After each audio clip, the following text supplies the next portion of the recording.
کہ کیونکہ یہاں پہ صوبائیت پیدا کرنے کی کوشش کی جا رہی ہے ان اکاؤنٹس کی طرف سے جو طاقتوروں کے لیے کام کرتے ہیں، تو میں پریشان ہوں کہ شاید یہ ایک سٹیج کیا گیا ہے سب کچھ۔ ایک بندہ جو پنجاب سے خیبر پختونخوا کے ایک علاقے میں جاتا ہے سیاح کے طور پر، وہاں اس پہ توہین مذہب کا الزام لگا کر اسے مار دیا جاتا ہے۔ خیبر پختونخوا حکومت نے توہین مذہب پر شہری کے قتل میں ملوث افراد کے خلاف کریک ڈاؤن شروع کیا ہوا ہے۔ پولیس نے اب تک 23 افراد کو گرفتار کر لیا ہے، مزید افراد کی گرفتاری کے لیے کارروائی جاری ہے۔ گرفتار افراد کے خلاف تھانے پر حملہ کرنے، جلاؤ گراؤ کا مقدمہ پہلے سے ہی درج تھا، اب ان کے خلاف توہین مذہب پر شہری کے قتل میں ملوث ہونے کا بھی مقدمہ درج ہو چکا ہے۔ ناظرین کرام، پاکستان سے اس عفریت کو ختم کرنا ہے۔ ہمیں ہمیشہ جب کہیں توہین ہوگی، ریاست اس بندے کو سزا دے گی۔ انفرادی حیثیت میں افراد نہیں کر سکتے، ورنہ ملک جنگل بن جاتا ہے۔ اور پاکستان کے ادارے اس طرح کے لوگوں کو پیدا کرتے رہے ہیں۔ ایسی ساری تنظیموں کو جو انتہا پسند ہیں پاکستان کے اداروں نے پیدا کی ہے۔ یہ آگ پاکستان میں پاکستان کے اداروں نے لگائی، اس آگ کو اب بجھانا ہے۔ پاکستان کے قوانین ایسے ہونے چاہیے، عدلیہ کا ایسا زبردست سسٹم ہونا چاہیے کہ لوگوں کو پتہ ہو کہ اگر کسی نے واقعی کوئی توہین کی ہے تو اسے سزا ملے گی جو اس کی بنتی ہے، لیکن جو قانون ہاتھ میں لے گا اس کو بھی وہی سزا دیں جو توہین مذہب پر سزا ہوتی ہے، سب کو لٹکائیں، تب جا کے یہ ختم ہوگا۔ ورنہ کبھی ایک مرے گا، کبھی دوسرا مرے گا، اور جو طاقتور ہوگا یا جس کا جتھا زیادہ بڑا ہوگا وہ دوسرے پر توہین کا الزام لگا کے اسے مار دے گا۔ اور پاکستان جیسے ملک میں لوگ سچ نہیں بولتے، یہ جھوٹ کی آماج گاہ ہے۔ یہ ملک دنیا کے سینے میں ایک ناسور بن چکا ہے اپنی موجودہ ہیئت میں۔ اس کو ٹھیک کرنا ہے، اس نظام کو ایک جراحی کی ضرورت ہے۔ اب آتے ہیں اس پر کہ اب کتنا ظلم کیا گیا، ذرا سنیں ایم این اے اکبر خان کی طرف سے وہ کیا کہتے ہیں، یہ سنیں، آپ کو پتہ چلے گا کہ ہمارے ادارے کس لیول پر جا چکے ہیں، تمام حدیں پار کی جا رہی ہیں پاکستان کو تباہ کرنے کے لیے۔ یہ ذرا ملاحظہ کریں۔ ہم یہ بھی چاہتے ہیں کہ ان اداروں کا احتساب ہو، ہم یہ بھی چاہتے ہیں کہ ان اداروں کو کس نے یہ حق دیا ہے۔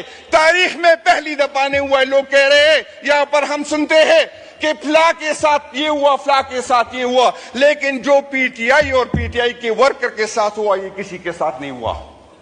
کسی کی بیٹیاں نہیں اٹھائی گئی، ہمارے لوگوں کی بیٹیاں اٹھائی گئی، اس کو بلیک میل کیا گیا۔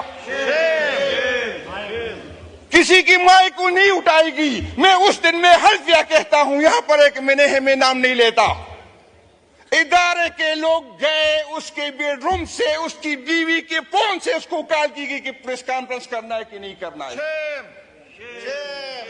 یہ بے غیرتی جی، اس لیول کو چھو چکے ہیں ہمارے ادارے کے جو لوگ پی ٹی آئی نہیں چھوڑ رہے تھے ظلم و جبر کے باوجود، ان کی بیویوں کے بیڈ رومز میں گھس کے ان کی غیر موجودگی میں انہی کی بیویوں کے فون استعمال کر کے کہا کہ ہم ادھر کھڑے ہیں، بتاؤ پارٹی چھوڑ رہے ہو اور پریس کانفرنس کر رہے ہو یا نہیں۔ ایسی بھی پریس کانفرنسز کروائی گئی ہیں اداروں کی جانب سے۔ آپ مجھے بتائیں اس کو کیا نام دیا جائے؟ جو لوگ اس لیول پر جا کر نفرت کے بیج لوگوں میں بو رہے ہیں، کیا یہ پاکستان میں کوئی بڑی جنگ لڑیں گے، دہشت گردی ختم کریں گے، اللہ کا کوئی کام کریں گے؟ یہ ہو ہی نہیں سکتا۔ ایک طرف آپ یہ کام کریں، دوسری طرف اللہ کا کام کریں، یہ ممکن نہیں ہے، ایسے نہیں ہوتا۔ وہ اور لوگ ہیں جو اللہ کی جنگ لڑتے ہیں، جو اللہ کا کام کرتے ہیں، وہ اور لوگ ہوتے ہیں، وہ اللہ والے ہوتے ہیں، وہ صرف ان کاموں میں جان دینے کی بات کرتے ہیں جس سے انسانیت کا بھلا ہوتا ہے، جس سے فساد فی الارض ختم ہوتا ہے۔ یہ تو خود فساد فی الارض پھیلانے والے ہیں۔ اگر پاکستان میں انڈیپینڈنٹ انکوائریز ہوں، صرف پچھلے 2 سال کی انکوائریز ہو جائیں، صرف پچھلے 2 سال کی، 76 سال کو چھوڑ دیں، تو فساد فی الارض پھیلانے کے جرم میں ان کے کتنے ہی لوگ ٹانگے جائیں۔ تو یہ کوئی مذاق نہیں ہے جو انہوں نے کیا ہے۔ ناظرین اکرام، آخر میں صرف اتنا کہوں گا کہ تحریک انصاف کو بھی ہوش کے ناخن لینے چاہیے۔ بند کمروں میں کوئی کرنیل صاحبان، جو بھی جس کسی کے ہینڈلرز ہیں، وہ جو مرضی کہانیاں آپ کو سنائیں، اس آپریشن کا آپ نے ساتھ دے دیا تو آپ خیبر پختونخوا کے لوگوں کے ساتھ غداری کریں گے، اور وہ غداری معاف نہیں کرتے، یہ یاد رکھیے گا۔ یہ غداری نہ کیجیے گا کیونکہ عمران خان یہ نہیں مانے گا۔ باہر والی قیادت نے اگر غداری کی تو وہ عوام سے بھی غداری ہوگی، عمران خان سے بھی غداری ہوگی۔